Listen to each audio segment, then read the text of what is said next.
1. Melchizedek, the priest without origin. Genesis 14, Abraham just won a battle, returning home with the spoils.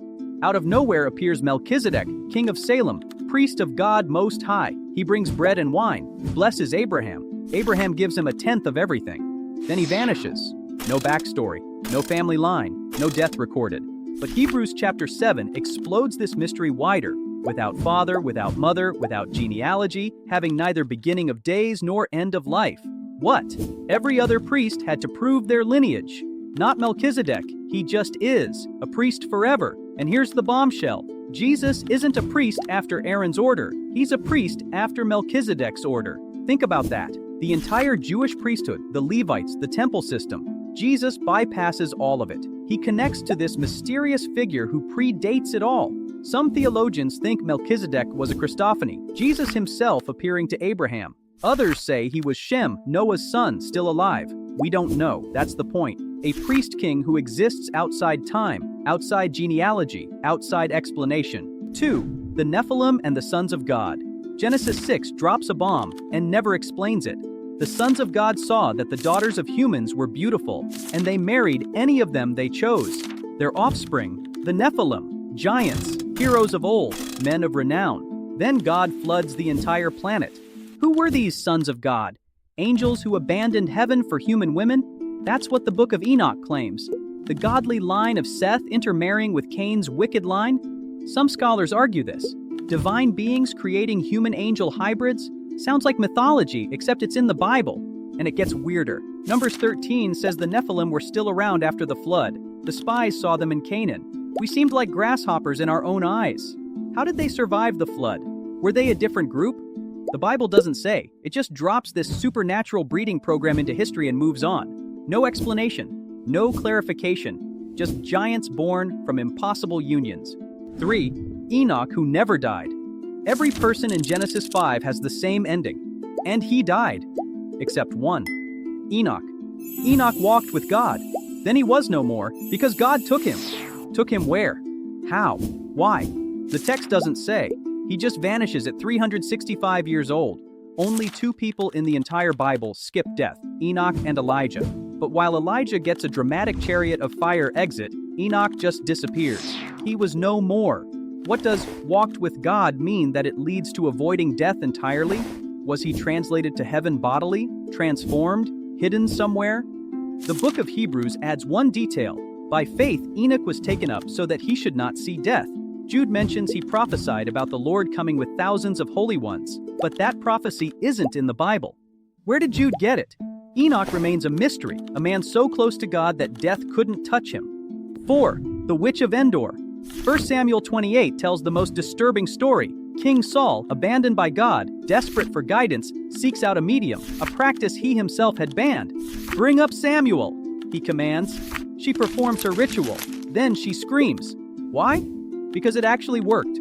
Samuel appears. Not a demon, not a trick. The text treats it as really Samuel. He gives a true prophecy. Tomorrow, Saul and his sons die. The medium herself is terrified. "Why have you deceived me? You are Saul." She expected her usual fakery. Instead, a dead prophet actually showed up. This breaks every rule. How can a forbidden occult practice access a holy prophet? Why would God allow this?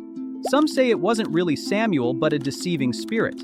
But the text never hints at deception. It presents it straight. A witch summoned a dead prophet who spoke truth. One of the Bible's most theologically disturbing moments. 5. The angel of the Lord. Not an angel. The angel of the Lord. He appears throughout the Old Testament, and he's bizarre. Sometimes he speaks as a messenger from God. Other times he speaks as God. "I will make your descendants as numerous as the stars." First person, divine promises. To Hagar in the desert, to Abraham stopping the sacrifice, to Moses in the burning bush. "I am the God of your father." To Gideon, to Samson's parents. Each time, this figure accepts worship, something regular angels refuse. He speaks with God's authority, makes divine promises. Many theologians believe this is a Christophany, Jesus before incarnation. God the Son appearing in visible form. It explains why he can speak as God while being distinct from the Father. But the Bible never explicitly identifies him.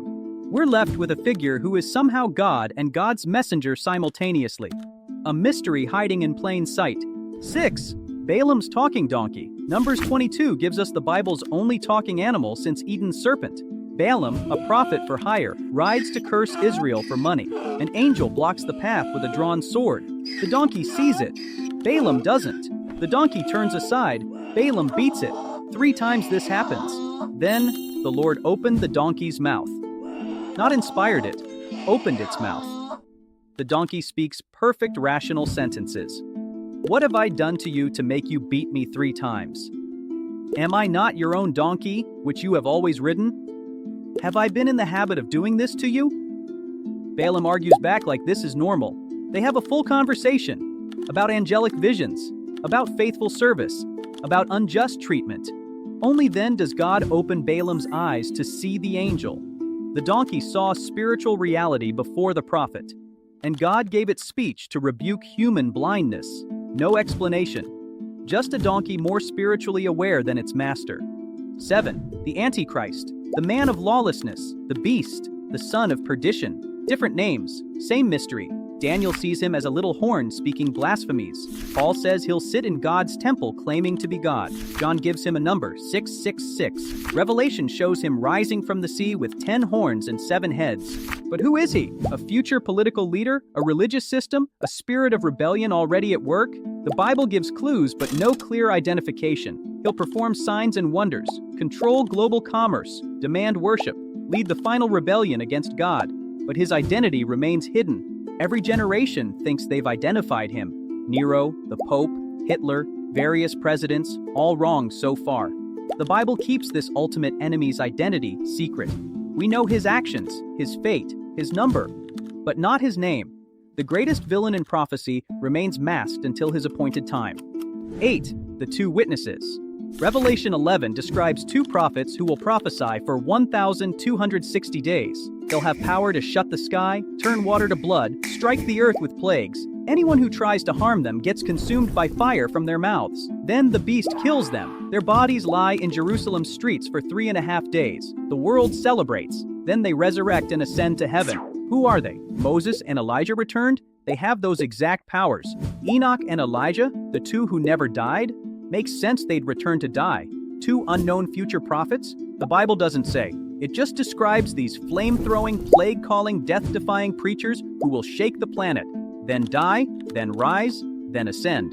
No names, just power. 9. Judas Iscariot's motivation. Judas saw every miracle, walked on water's aftermath, ate the multiplied loaves, watched Lazarus walk out of the tomb, heard the Sermon on the Mount. Jesus called him friend, washed his feet, shared his bread. Then Judas sold him for 30 silver pieces, the price of a slave. Why? Greed. He was stealing from the money bag already. Political disappointment? Maybe he wanted a military messiah. Satanic possession? Luke says Satan entered him. But why did Satan target Judas specifically? What made him vulnerable? The deepest mystery. Jesus knew from the beginning. Have I not chosen you, the 12? Yet one of you is a devil. He kept Judas close for 3 years, knowing, loving him anyway, calling him friend even during the betrayal kiss. Judas's transformation from apostle to traitor remains psychology's darkest puzzle. 10. Jannes and Jambres. 2 Timothy 3:8. Paul casually names Pharaoh's magicians. Jannes and Jambres opposed Moses.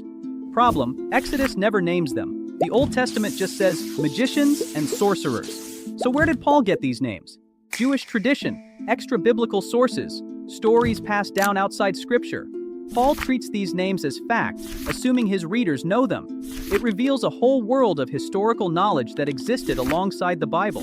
These magicians who turned staffs to snakes, water to blood, produced frogs. They had names, stories, legends. But the Bible only gives us a glimpse. 11. Michael the Archangel's secret war. Michael appears rarely but dramatically. In Daniel, he's one of the chief princes fighting the Prince of Persia, a demonic power controlling an empire. In Revelation, he leads heaven's army against the dragon. But Jude mentions the strangest incident, Michael disputing with Satan over Moses' body. What? This event appears nowhere else in Scripture. Why did they fight over a corpse? Why Moses specifically? What was Satan planning to do with it? The Bible's only archangel is involved in a cosmic legal battle over a dead prophet's body, and we're told nothing else. Some say Satan wanted to reveal the burial site so Israel would worship Moses' remains. Others think it involves Moses' mysterious death and burial by God himself. But scripture stays silent. A war in heaven over a body on earth, and we only get one verse about it. So, which mystery haunts you most? The woman who actually summoned the dead? The donkey that saw angels? The priest who might have been Jesus? Drop a comment below. Share your theories, because these mysteries aren't just ancient puzzles. They're windows into a reality that's still unfolding. If this opened your mind to the Bible's hidden depths, hit subscribe. Share it with someone who thinks scripture is boring, because these mysterious figures prove one thing: the Bible is anything but ordinary. It's a book where death isn't final, animals speak truth, and some people exist outside the rules of space and time. Stay curious, keep questioning, and remember, the mysteries we can't explain might be the very places where heaven is breaking through.